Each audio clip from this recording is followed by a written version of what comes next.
Fursatdan foydalanib men muhtaram ulamolarimiz, din peshvolarini inson qadrini ulug'lash, tinchlik va bag'ri kenglik muhitini mustahkamlashga qaratilgan islohotlarimizda faol bo'lishiga, o'zlarining ma'naviy fazilatlari bilan boshqalarga o'rnak ko'rsatishga chaqiraman. Ma'lumki, keyingi yillarda haj, umra ziyoratlarga keng yo'l ochyapmiz. Minglab fuqarolar mana shunday qutlug' ziyoratlarga borib kelayotganini hammamiz guvohmiz. Hajga, umraga borib kelgan har bir yurtdoshimiz ma'naviyat targ'ibotchisi bo'lishi, odamlarni yaxshilikka boshlashi kerak. Afsuski, hamma joyda ham shunday bo'lmayapti.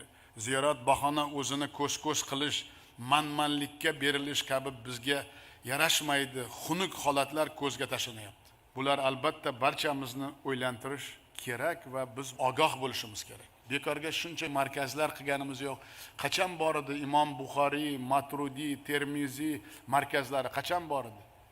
Buni tagida nima bor? Bu koshonasi, binosi emas, bilim.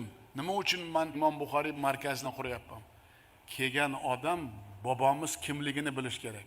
Bobomizni o'rgansin deb qilyapmiz uni. O'rgansin. Nimaga islom sivilizatsiya markazini quryapman? Ertaga bizdan tarix qoladi. Uni har bir bandini, har bir ko'chasini, har bir sohasini buyuk adolatli tariximizga munosib bo'lishga harakat qilyapmiz.